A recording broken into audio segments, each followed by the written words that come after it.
Excellent. Welcome, everybody. I'm Christopher Ahlberg. I'm the CEO and co-founder of Record the Future. I'm thrilled to be here today for today's webinar. And I'm also very thrilled to be here with Dmitri Alperovitch. He's the founder of Silverado, as well as the co-founder of CrowdStrike.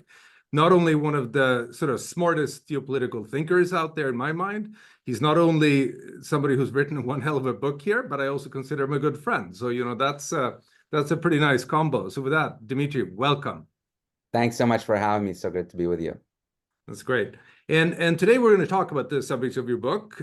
Many of the people here today are in one way or the other associated with Record the Future, users, customers, partners, and so on. And I think many of them have sort of, people out here now have sort of lived in the world of cyber and cyber intelligence over a number of years. Maybe people who have done that for 20 years, but sort of we've seen geopolitical context showing up. I don't know if it's as a hammer or a slow boiling frog or whatever now may be, but certainly welcome to reality. And that's what we're going to dive into today. And it's sort of a reality that is not just sort of generic geopolitics, but it's sort of war, and misery at some level. So let's get into it. I want to start off just by asking you, what inspired you to write this book? Yeah, it's a great question. So as you know, Christopher, for the last 4 years, really, I've been focused squarely on national security issue geopolitics, mostly trying to focus on China. Although in the last couple of years, I felt a little bit like President Obama that tries to pivot to Asia and gets dragged back in my case, Europe. And in December of 2021, as I was watching sort of trying to focus on China and semiconductors and critical minerals and other issues that we face in this new Cold War with China, I started keeping one eye on the military buildup on the borders of Ukraine. And having studied Russia for a very long time, having been born there, and being a careful watcher of Putin, I had become convinced and went public with it at the time that Putin was going to launch an invasion of Ukraine about 3 months before that actually happened.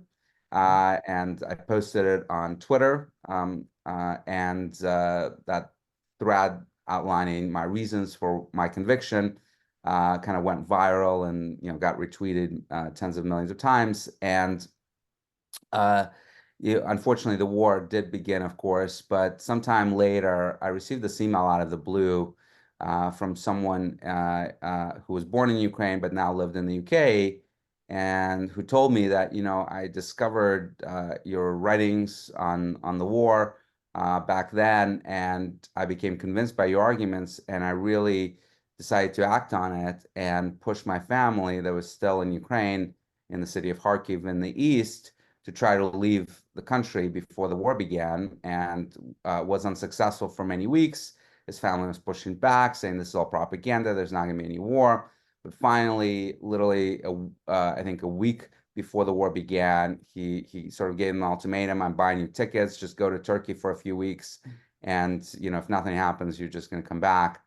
And they left and never returned. And the neighborhood that they lived in Kharkiv, it was on the outskirts of the city, was very heavily shelled by the Russians. Many of their neighbors perished, and of course, the Russians are once again trying to close in on Kharkiv in the last couple of weeks.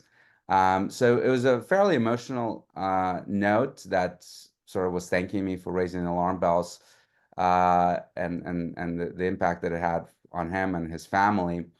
And it occurred to me, because I was focused predominantly on China, of course, leading up to that conflict and continue to be, that the same reasons that motivated Putin to invade Ukraine are playing out in the other part of the world and are driving Xi, I believe, to try to invade Taiwan.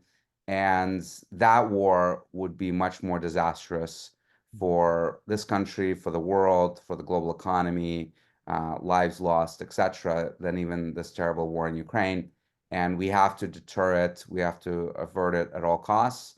And it occurred to me that this was a good opportunity to put my thoughts in the book that outlines the threat and tries to raise the alarm bells and hopefully do some good with it. That's good. No, thank you for that. And hey, the story in Kharkiv is certainly back on top of mind here. So that's a good pointer. So as we think about the U.S. and China, because you're right, it's sometimes hard to keep eyes on target there, but we need to. And so how would you describe the current state of U.S. and China? You know, there are ways we can think about it. It's sort of being pretty terrible, but we still trade a lot with them. And we saw U.S. businessmen, you know, traveling there and politicians and so on. So where are we if we try to take a step back? So I think unquestionably we're in a Cold War 2, Roman numeral 2, not 2.0. I have a little bit of a hang up on that when people use that Clearly. term, because it implies that this is just version 2 of the first one. And of course it's not, it's a totally separate conflict. And of course it's been playing out in the cyber domain for 2+ decades, right? I first became personally involved in this Cold War back in 2010. I was still at the time running threat investigations for McAfee, and literally on January 8th, 2010, I'll never forget that day, I get a call from our mutual friend, Heather Atkins, who was running security at Google, and she wanted to cooperate with us on an investigation into what I later named Operation Aurora, the hack of Google and about 24 other firms, which was really the first time that the country, the world kind of woke up to the threat of Chinese espionage for private sector companies. Right now, today, as you guys publish in your intel reports, it's happening every day in every industry. But at the time in 2010, this was a huge shot, because outside of the sort of secret squirrel classified realm, no one was even thinking that nation states like China would be targeting private sector companies, right? It was heresy. In fact, it was so unprecedented that when Google and us came out with attribution pointing the finger in China, we got slammed. Like, I personally was attacked by some members of the cybersecurity community saying, this can't be the case. This is just a botnet. This, you know, nation states don't do this, or if they do this, it has to be something as sophisticated as Stuxnet. And if it's not, it can't possibly be a nation state, right? All those things. And in fact, Eugene Kaspersky was one of the leaders of that criticism, which is really interesting. Somewhat ironic. You know, I became convinced dealing with Chinese espionage over that time period that we're in a new Cold War. But I sort of had that assumption that I think a lot of people have, that this is just very different from the first Cold War, in part, as you say, because of the economic interdependence that we have with China. And doing the research for the book, and there's quite a bit of history in the book, as you know, I know you're reading it right now, including not just on China and Taiwan, but on Cold War I history. It became remarkable to me how similar those two conflicts are, right? And let me just walk you through a few reasons for that. So first of all, you have a global competition for supremacy, just like you had in the first Cold War, between the United States and China, that is playing out in the diplomatic sphere, economic, military, cyber, right? On every level, we're competing around the world. You have an arms race, a conventional arms race, as we're building up our militaries for potential conflict, and a nuclear arms race. In fact, as we speak, China is building up its nuclear arsenal to basically achieve parity with the United States in the 2030s in terms of overall number of nuclear warheads. We have a regional flashpoint. I just wrote a piece for Foreign Affairs that compares Taiwan to West Berlin, or the role that West Berlin played in the first Cold War, where for the first 15 years, until the Berlin Wall was built, ironically, there was a real risk, a huge risk, that the United States and the Soviet Union would go to war, including nuclear war, over West Berlin. In fact, during the late 1950s and 1960s, we were literally preparing for that nuclear conflict, very, very similar to the way things are playing out now. You have a cyber war, you have a trade war, you have a space race. You know, both countries are trying to get to the moon once again. Does that sound familiar? Yeah, it's so ironic. And it's ironic when you think about how long it was since last, but amazing. Yeah. Got it. You have an ideological struggle. It's not quite communism versus capitalism, although China certainly, and Xi Jinping specifically, is a Marxist-Leninist in the traditional thinking. But primarily, China is not exporting that ideology around the world. What they're exporting is authoritarianism, and very explicitly so. You know, you look at his trip to Europe just recently. Yes, he visited Paris to meet with Macron. Where did he go afterwards? He went to Hungary, the most authoritarian, arguably, regime in Europe. Then he went to Serbia to support authoritarian leaders there. And credit. It's sort of ironic that he's exporting credit. He's lending money as a Marxist. That's somewhat ironic too, but that's right. That's right. You also have him building literally schools for authoritarians in Africa to train future African leaders of how to run a surveillance state, how to control power, and so forth. So really remarkable in terms of the spread of that ideology that most people are not even paying attention to. You have a scramble for bases. So both the United States and China are trying to build up bases in the region. China with Cambodia and Pakistan, and even as far away as Djibouti, and even the Equatorial Guinea on the other side of Africa. We are building bases now once again in the Philippines for the first time in 30 years. We're coming back to the Philippines. We're building our capabilities in Guam and Okinawa and other Japanese islands. So very, very similar. And of course, you have a spy war that is eclipsing anything that we had seen during the first Cold War, a lot of it playing out in cyberspace, but not exclusively. You have an economic tech war that's taking place in semiconductors, green energy, AI, and so forth. And even when you look at the economic independence, which is the one area where people say, well, that's the one thing, you have 15 reasons for why we're in a Cold War, but this one thing is why we're not.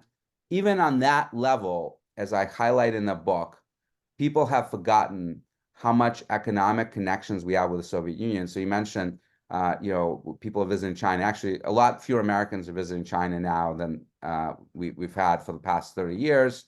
Post-COVID, the numbers have really dropped dramatically. But people have visited the Soviet Union. I was reminded the other day that Senator Bernie Sanders famously went on his honeymoon to the Soviet Union in the 1980s. Right? Not a typical destination, but there were exchanges. I recently posted on X this excerpt from a 1982 article in the Washington Post that talks about how the U.S. financial system, the major banks on Wall Street, are so deeply ingrained in financing the Warsaw Pact countries that there's a national security concerns that we're literally bailing out these countries as we're fighting the evil empire, as President Reagan was calling it at the time. The entire economy of the Soviet Union was running, of course, on fossil fuel revenues, oil and gas, that was basically using Western technologies, Canadian technologies, and others that were sold to them. So it's remarkable how we were arming them during the first Cold War and financing them. And guess what's happening now in China? Now, the magnitude is different. I see we have way more trade with China than we ever did with the Soviet Union, but the trend lines are very similar. Oh, super interesting. So now, if you think about the people here today on the webinar here, and I sort of doubt that we have Joe Biden here, but we might have CISOs and chief security officers and old people like that. How should they think about this? It's sort of one thing to hear about sort of at that level, but what as corporate leaders, what should people do?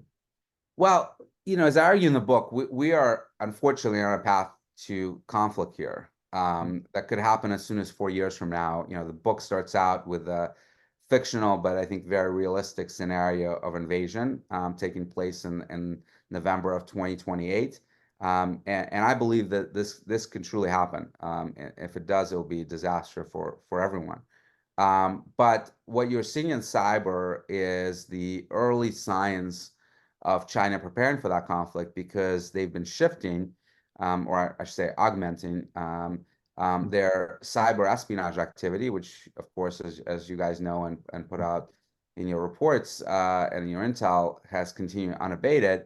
But they've been shifting to pre-positioning for potential disruption and destructive, the so-called Volt Typhoon activity that's tied to the Chinese military, the PLA. Where they are targeting organizations not because they want to steal anything of value, trade secrets, or intellectual property, as they've been doing for over 2 decades, but now getting into critical infrastructure, water utilities, electric utilities, port facilities, transportation systems, and the like, that would be very useful to disrupt in run up or in the event of an actual conflict with the United States, right?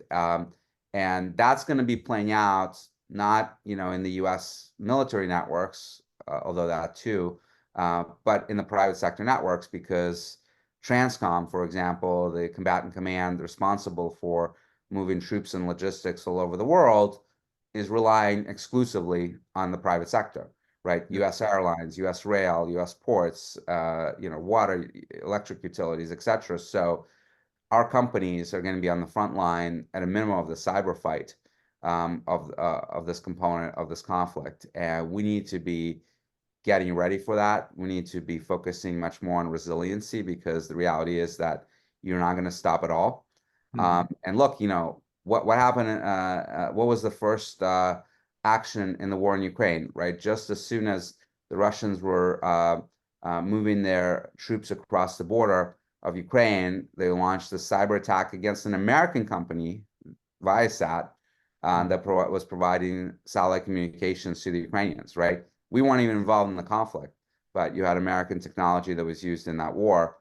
This conflict very likely would involve us directly, and everyone here, everyone in Europe and across the Western Alliance, the NATO alliance, would unquestionably be impacted by that conflict, and we need to be doing our part to get ready.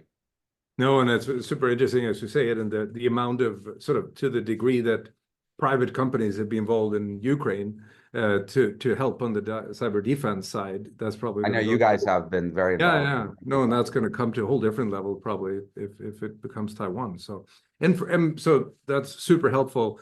And from a policy point of view, it's sort of interesting. The book sort of obviously in many ways covers it from the U.S. angle. We also have Europeans here. Do you think is there a difference in what the U.S. needs to do versus what Europe needs to do to sort of get ready for this?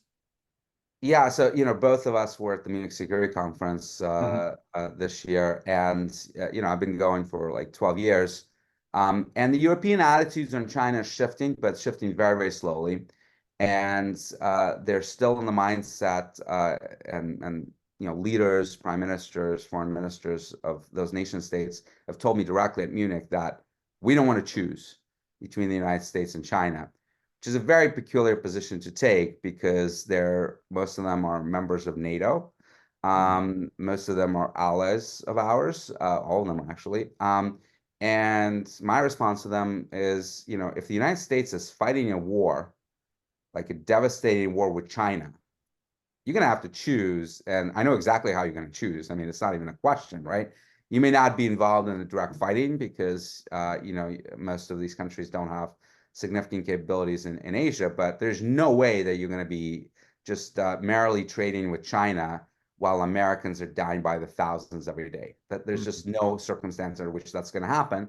And by the way, war with China may not be contained to that region. There's a real risk of an escalation of missiles flying into the continental United States, and that would bring in Article 5. So most people don't know this, but Article 5 is actually geographically limited. It's not just, if a member state is attacked, they have to be attacked in the North Atlantic area. So it actually excludes Alaska, Hawaii, Guam, our assets outside of the North Atlantic area from being covered by Article 5. So if there's just a fight in the Pacific, technically you cannot invoke Article 5, but if missiles are flying into continental United States, you absolutely can and will, and that certainly brings in NATO. So I think the Europeans are very behind in appreciating that the United States is on a path to war with China, and they're going to have to figure out how they're going to respond to that. And at minimum, if we're in a conflict, there's going to be instant decoupling from China, which will devastate their economies, will devastate global economy, but they're just not thinking and preparing for that, unfortunately. But so if you take that, because that's the way you put it, obviously, and I like the way you put it because it's sort of dramatic in a way that somebody who works at a German auto manufacturer, a French nuclear company, or whatever, they're going to be like, whoa, sort of thing. So now it's one thing when the conflict has broken out, but halfway there, what are the waypoints that when they should really sort of, now you probably argue already now that people should shut down their supply chains into China, or are you saying that we should have backups, or how dramatically should we think now about Chinese supply chains? You know, we make our life at Recorded Future, it's simple. We don't have Chinese customers.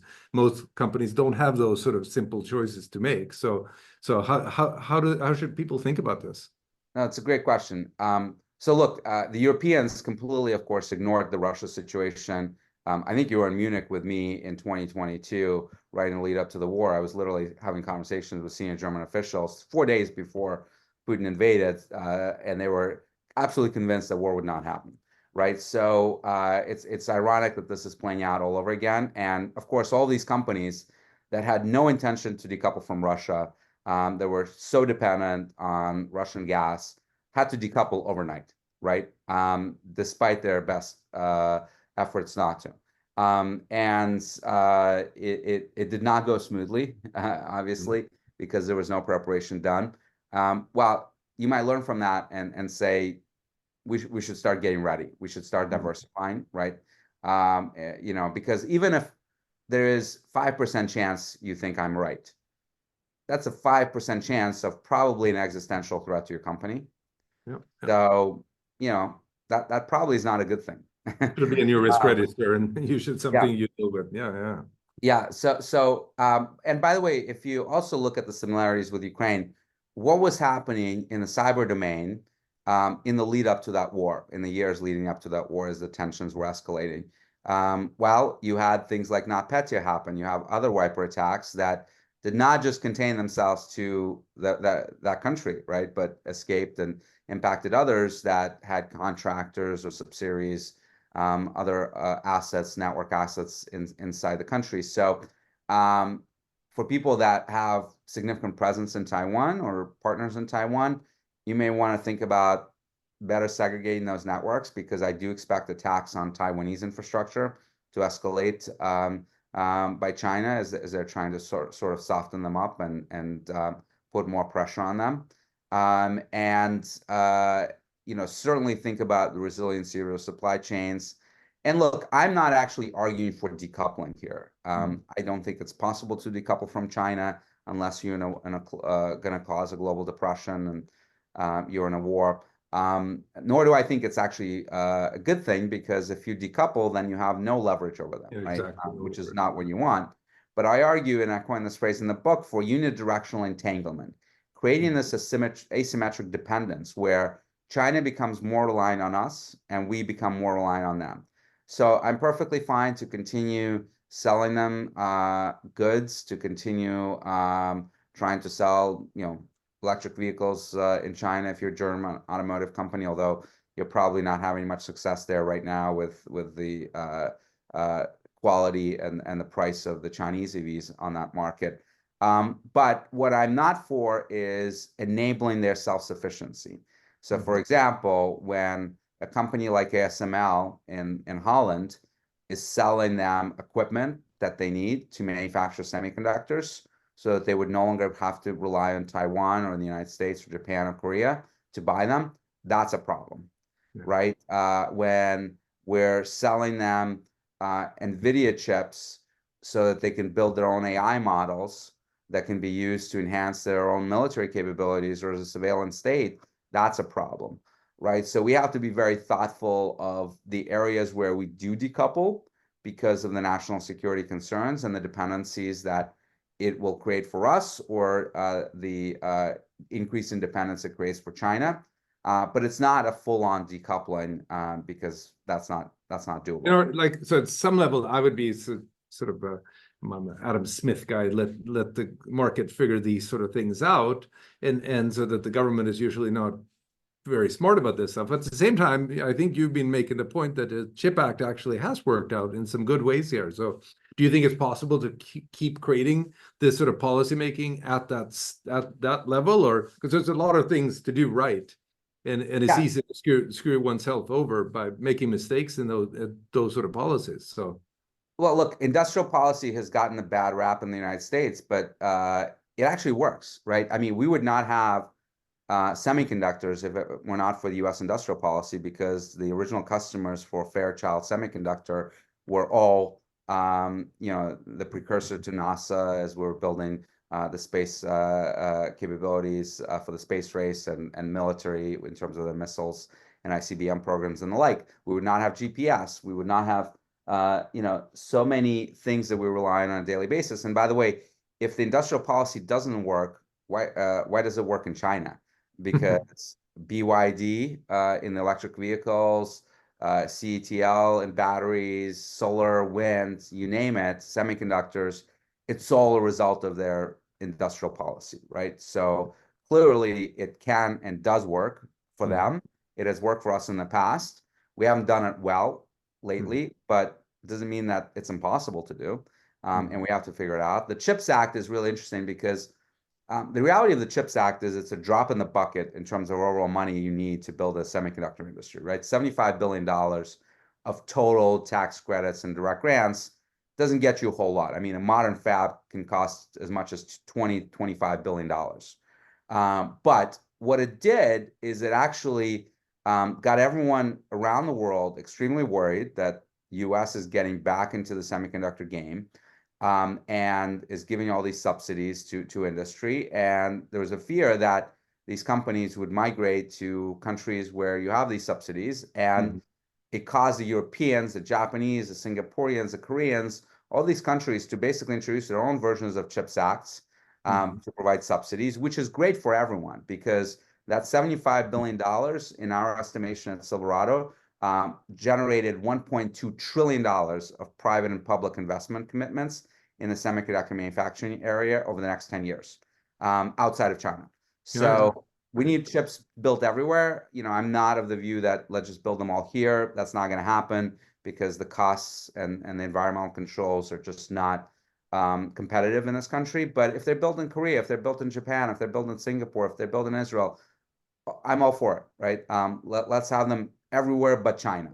And ideally diversify. But from a resiliency point of view as well. So yeah. So we do have that. We just had our annual summit in Napa Valley at Silverado, which you guys were a great partner on.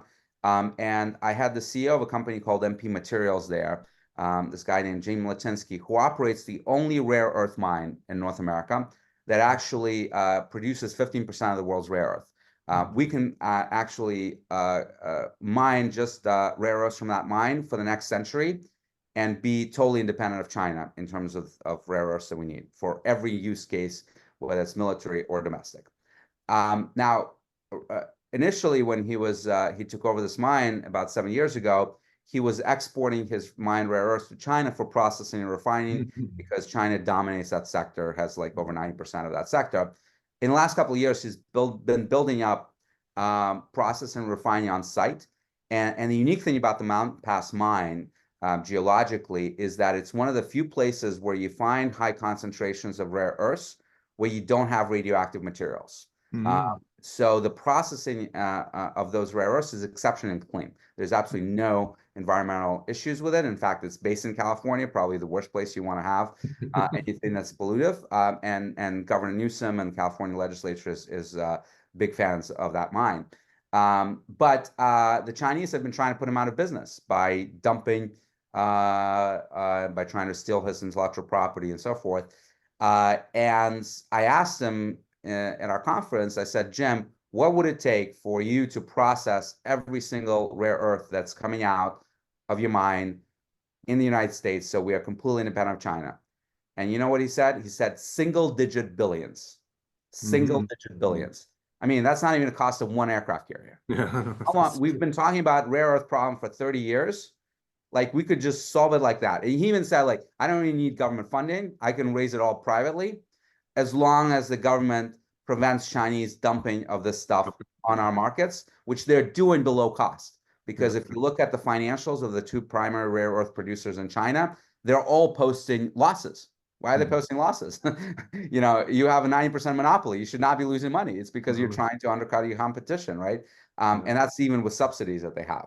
So it just so happens that last week, the White House announced tariffs on critical minerals, including rare earths, to try to adjust that pricing imbalance and help Jim and others in the sector to have our own industry. So this is like totally doable.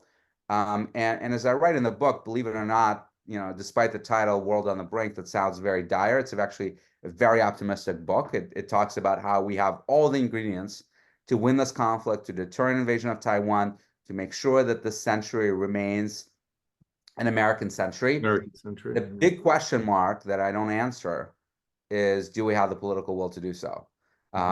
Because we absolutely can. Will we? That's a question for all of us. That's good. So obviously we ended up talking a lot about economy here, which is super important and interesting in all of this. And watching China from afar, it does seem like their economy has been in a tougher spot than it had been before. The last 20 years, maybe most of us have sort of looked at China as in awe in many ways, but things seems to be somewhat more problematic there now. So what's your current state on that? Or current view on the state of the Chinese economy, but maybe more so, what's the implication of where that takes us?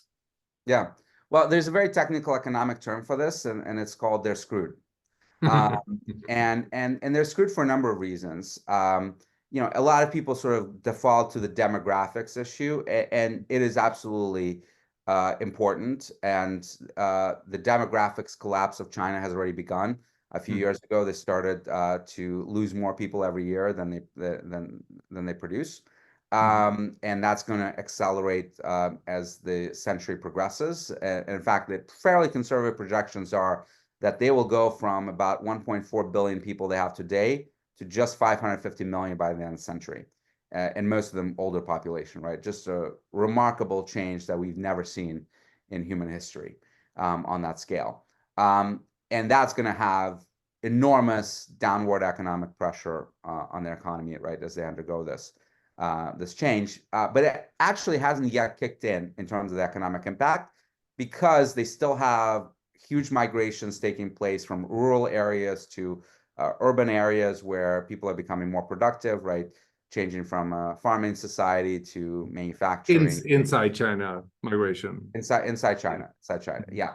So that's obscuring the any impacts yet of the demographics collapse that's taking place. It will stop obscuring it probably in the next decade. So in 10 years, you're going to really, really feel it. But today you're not. So why is the economy slowing down dramatically? And the real economic growth number for China right now is about 2.5%, basically on par with us, which is a real problem for them because their economy is 25% smaller. Right. So there was all this talk even just a few years ago of China is about to eclipse the United States, become the world's largest economy. Well, if you're growing at the same pace as us and you're 25% smaller, that's never going to happen. Right. And why has it slowed down? People say real estate crisis, not really. Real estate crisis, real issue. It's a drag on the economy. It will be a drag on their foreign reserves as they're trying to deal with it. Just another stat for you. At the height of 2008 real estate crisis here in the United States, real estate was about 10 to 11% of our GDP here in the United States. Today in China, real estate is 30% of their GDP. Right? It is just absolutely massive, right? And it's probably misallocations of capital of unprecedented scale in all of that. That's right. But unlike ours, it's not a heavily leveraged real estate system, because much of the financing for that real estate sector has come from the middle class, because people were paying deposits to these real estate companies that were substantial, that were used to basically finance the construction of all these ghost cities and apartments that will never be used. So it's the middle class in China that got totally screwed, not necessarily the banks. There's a few problems with the banks, but not anywhere near the issues that we had, of course, in 2008. But that's a real problem, because if the population is poor, in some ways, that's not just an economic problem, that could be a social problem, because in China, real estate is the only place where you invest your money, your nest eggs, because the stock market you don't really trust, the banks you don't really trust. You can't put it under a mattress because it can get confiscated. It's hard to get it out overseas, although some try. But if you can't, your only option is to invest in real estate. And suddenly you've seen your nest eggs, your retirements just come down to nothing. That is a real problem for them, right? But the biggest issue that they're confronting is that they've hit middle income trap, which you've seen in other countries around Asia, Japan, Taiwan, Korea, where you hit about $10,000 per capita, and growth stagnates because labor costs go up, productivity declines, and so forth. And the problem for them, unlike Japan, unlike Taiwan, unlike Korea, is that they hit it too soon. Before they got most of their people to be in the middle class, before they became the world's biggest country. And now you're seeing that gravity take hold and growth stagnating.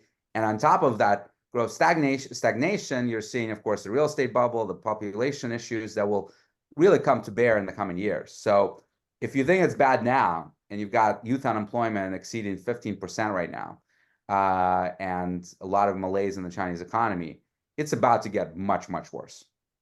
You wouldn't want to be Mr. Xi then, would you? No. No, and it's not good. So maybe we'll come back and talk about the implications of that in Taiwan. I just wanted to ask one more question before that. But so obviously a lot of people here are probably quite interested in cyber, and you started touching on some of those. And at some level, again, to your earlier point, whether sort of 2008 or how far back you want to go, the Chinese have built up pretty incredible cyber capabilities.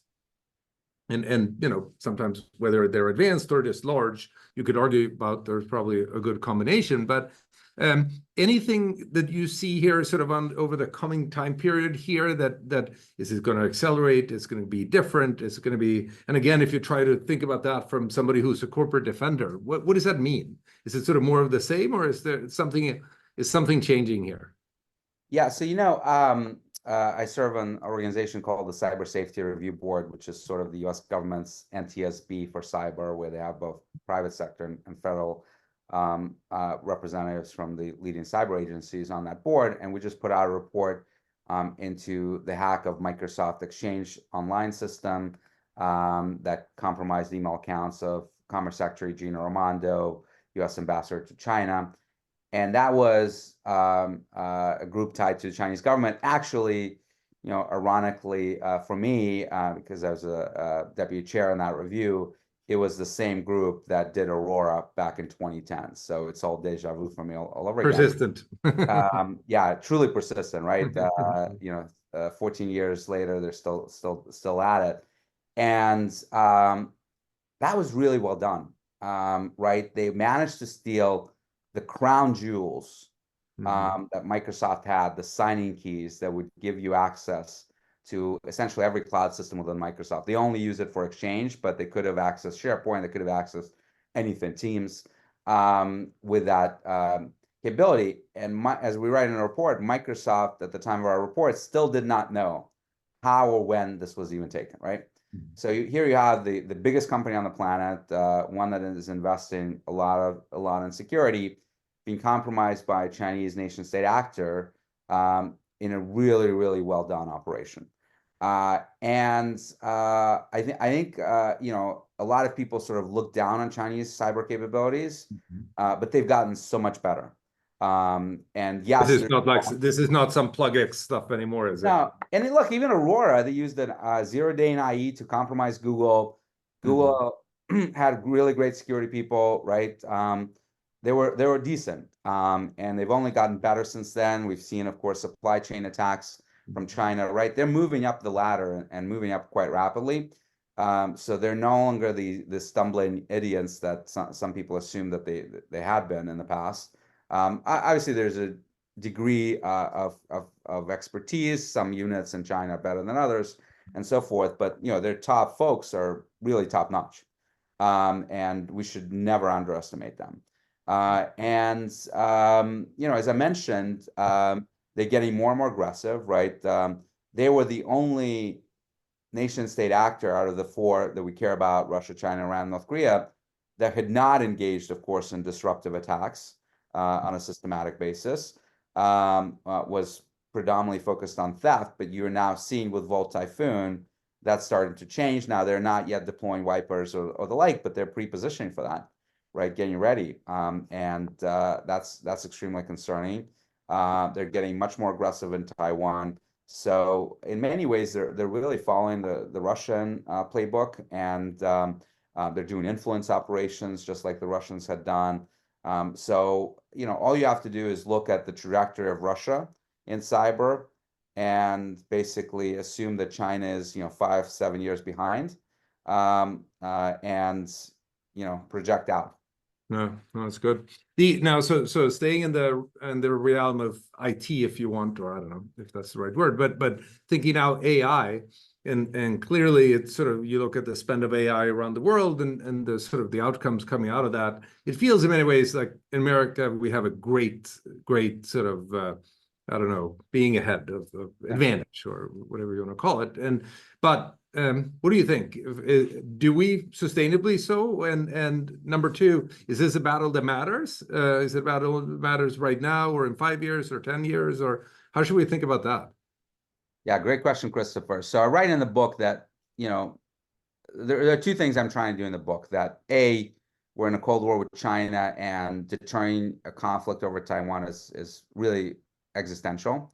But two, if you manage to deter the invasion of Taiwan, the Cold War does not end, right? We have other points of competition. We reduce the risk of outright conflict, which is phenomenal. But just like, the Berlin Wall that really stabilized the front between the United States and the Soviet Union in 1961 did not end the Cold War. It just reduced the risk that the two superpowers would go to war. The Cold War with China would not end. And to win that Cold War, I believe, over the course of decades, you need to win the race for 4 key technologies that will drive the economic growth of the century, and 2 components that go into those technologies. So what are those technologies? They are AI and autonomy. Again, I think pretty self-explanatory for this audience. You're starting to see just an inkling, I think, of the possibilities that you will have in AI and autonomy, and the rapid progress that's being made there. Second one is biotech and synthetic biology, very related to AI. I think that that whole biotech space will be absolutely revolutionized, in many ways already is, by the advancements in AI. And it's not just about medical sciences, as great as that is. It is about bioenergetics, being able to create new sources of energy by combining sort of biology and chemistry together. So imagine replacing fossil fuels with other bioengineered chemicals that are carbon neutral. It is biomanufacturing, creating new materials in a carbon efficient way. So, for example, creating new forms of cement that does not require huge carbon emissions that we have today, and huge sources of energy, right? Incredibly exciting area.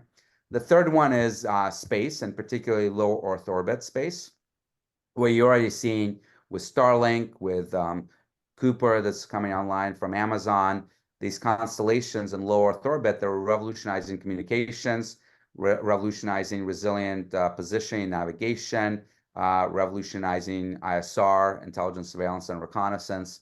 Really incredible capabilities that are changing the entire sort of satellite industry.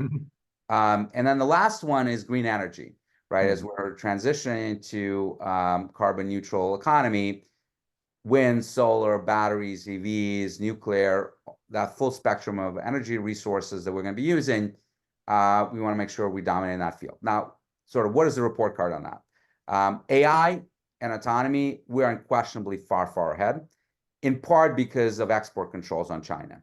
Preventing them from buying advanced GPUs from NVIDIA is really holding them back massively, and it's giving a huge advantage to the United States. It's not an accident that all of the foundational models that you see out there that are any good are coming from US companies, and Mistral as well in France, but that's basically it.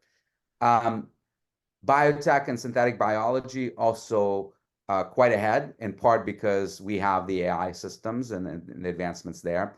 Space, we're far ahead because we've got sort of the first mover advantage, thanks to Elon. We got to give credit where credit is due. And the interesting thing about space and low Earth orbit is that there's limited real estate up there. So the projection right now is that we will have 50,000 satellites in low Earth orbit before the decade is out, just with Starlink and Amazon and other Western companies. If China doesn't get their act into gear, they will not have any space to put their own constellations up, because we'll take it all up, right? Because there's obviously interference between satellites, and you can't put too many in there.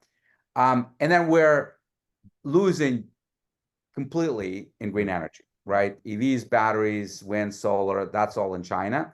Why is it in China? Well, IP theft, massive amounts of IP theft, as you know, in all of these industries. massive subsidies, massive overcapacity, M&A that we've let happen over the years before CFIUS, this committee in the United States that controls foreign investments in the country, really got their act into gear. So we completely just kept our eye off the ball.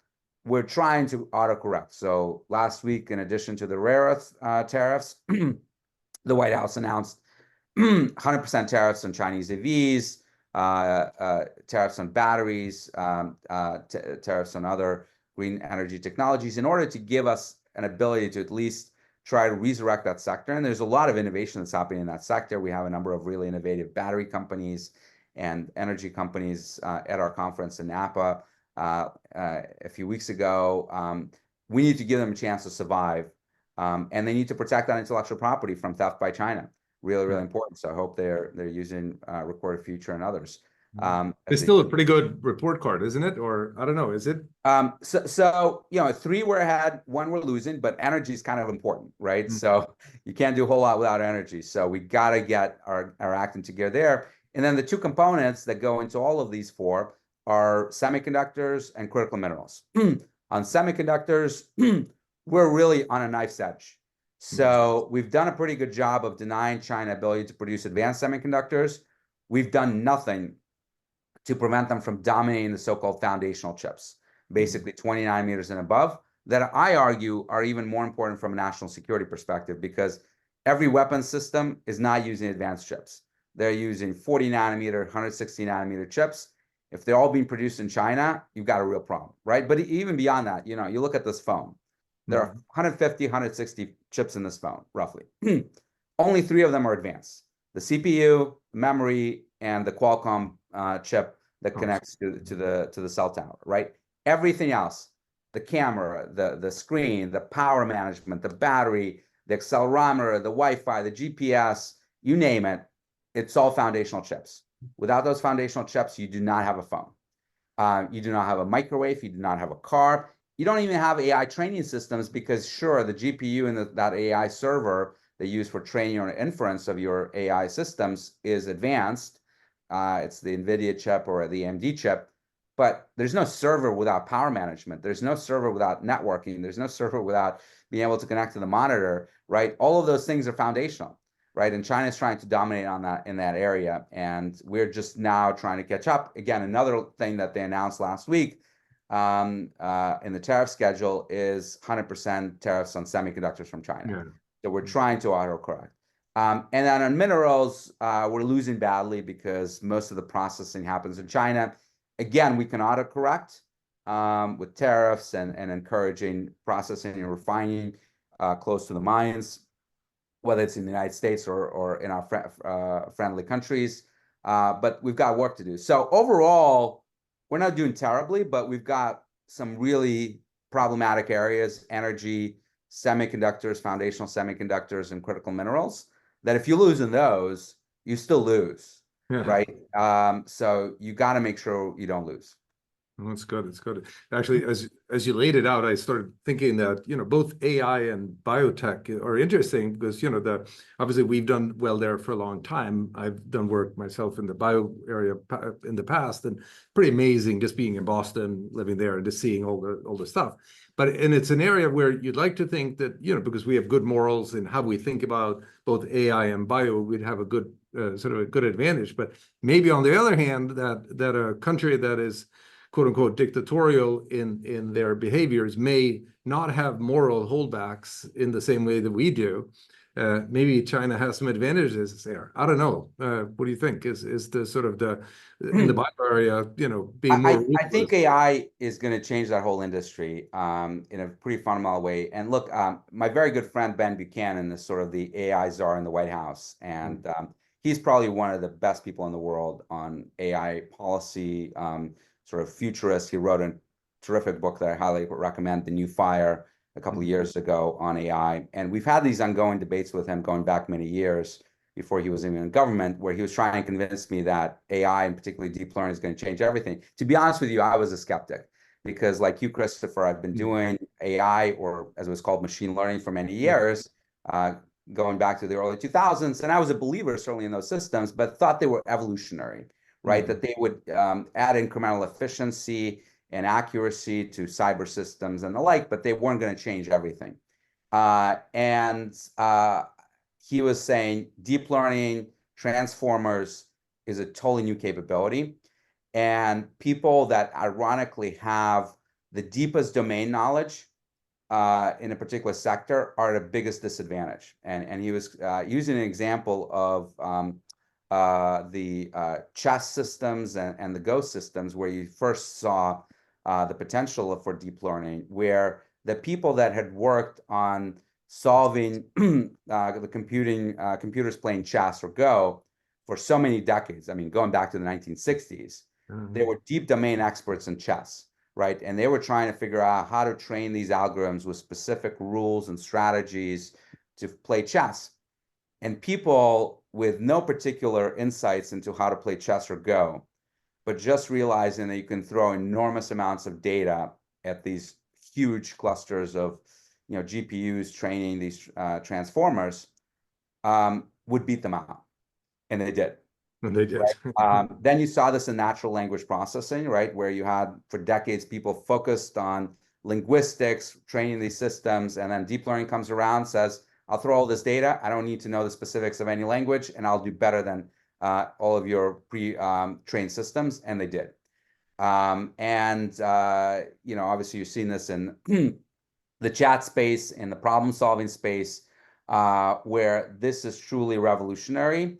And Ben believes, and I've lost a lot of bets to him on this at this point, so I'm much more inclined to believe him, that this is going to transform industries like biotech, and the people that are actually deep domain experts in those fields are at a disadvantage because they don't understand the power of big data and the power of these enormous clusters of GPUs and what they're able to do with just training data and no specific domain expertise. You need some to kind of autocorrect and label and the like, but ironically, the more specific your approach to solving a problem, probably the less likely it is to succeed.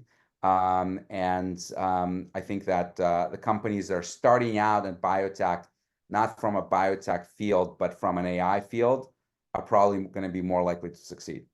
I don't know, it's pretty interesting.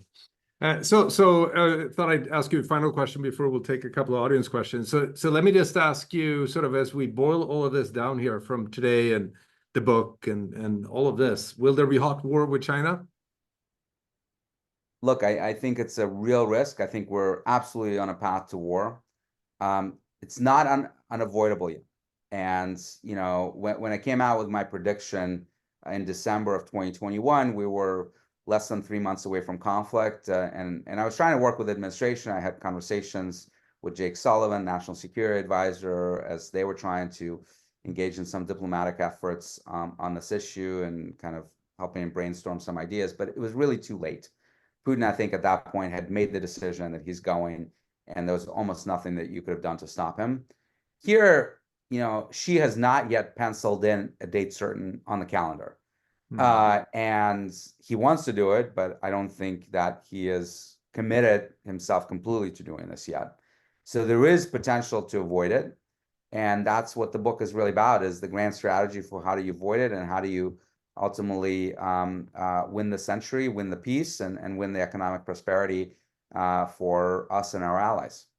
So there's one of the specific questions that we got here from the audience was actually kind of to that point in that, saying that that we in Europe, or that in Europe we missed an opportunity to engage with Putin in the 2000s, and is there still an engagement with Xi that matters here, or does it matter to engage with him, or is it more about sort of what we do on policy and those sort of things that matter more?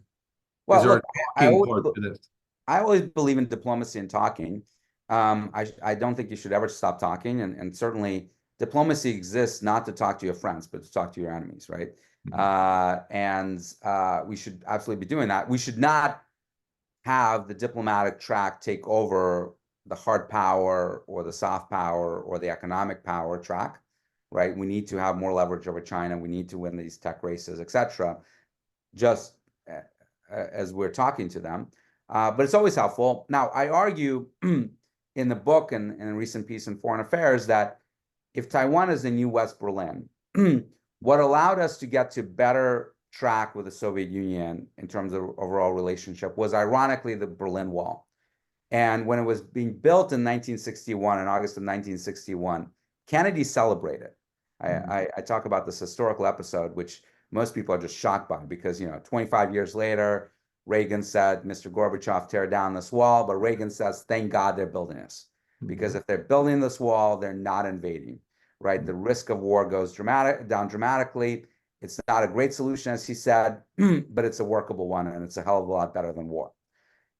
And I believe that the Berlin Wall was absolutely critical to deterring the Soviet Union expansionism, and ultimately to getting us to a better place with detente in the 70s, with arms control treaties, better relationship, and so forth. Cold War didn't end, but we were on a much better track, right? And a safer track.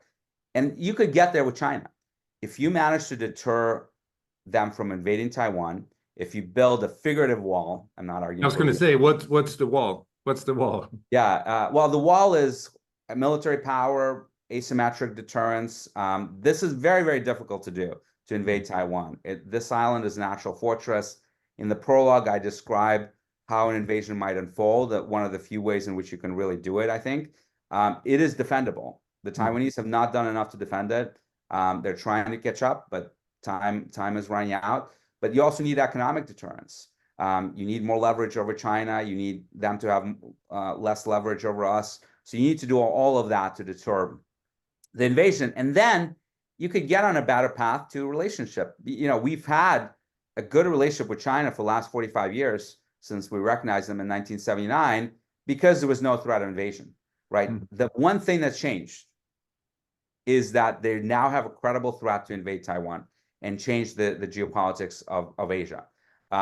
And if you go back to the 70s or 80s where that wasn't even in the cards, you could have a better relationship. You could have more trade. It should be fair trade. We should learn from the past. We should not allow them to do all the cyber espionage that they're doing and compete unfairly. But you could absolutely have a better relationship, and we should. But first and foremost, we have to make sure that this war never happens. So if we do one thing to help Taiwan, what is that? I think it's helping convince them that they need to invest in asymmetric military capabilities. Look, carrying hundreds of thousands of troops, probably 500,000 troops, over the Taiwan Strait is not easy, right? If you have enough missiles, drones, naval mines, coastal defense batteries, air defense systems, this is not doable. Taiwan does not have enough of those. And unfortunately, it's investing in things that are not super helpful. It's investing in buying M1 Abrams tanks. Well, Taiwan is a mountains place. I was just there. There's not going to be any tank battles there. It's not Ukraine. So why are you buying this really expensive capability that's not going to do you any good? They're investing in F-16s. Now, F-16s, they need some because China is doing these incursions into their air defense zones and the like that you need to confront. But in the case of war, those F-16s will be useless because the runways will be cratered and they will not be able to take off. And it's a very small country where you can't take them very far. So yeah, they only have a couple dozen airfields, right? Now they're trying to do this stuff with like flying them off the highways, but that's a gimmick because you don't have the maintenance infrastructure on the highways, you don't have the fuel storage facilities or anything else. So yeah, you can take off once and then what? It's not a real operational capability. And then they when I was there last fall at the invitation of the president, she had announced their first indigenously built submarine that they were all very proud of. And there are only two problems with that submarine. The Taiwan Strait is too shallow to put a submarine in. And two, it's built with the very best of 1960s Dutch technology. And they spent $2 billion on that, right? So they're increasing their defense spending, but not necessarily on the right things. Now, they're building more drones, they're building more missiles, but I'd rather them double down on that rather than waste money on these prestigious programs that don't do a whole lot. That's good. All right, so we're coming up on the hour here. Thank you so much, Dmitri. This was fantastic. I wanted to say also for people who want to get their hands on the book, I think we're putting in the Q&A here. So the link to buy the book, any other directions for how to get their hands on the book? Just go into the bookstore is sort of the point. Bookstores, Amazon, it's available, national bestseller. So please check it out, getting good reviews. And thanks so much, Christopher. A really terrific conversation. Thanks for everything you do on this and Ukraine and other issues. Thank you, sir. We'll talk soon. Take care.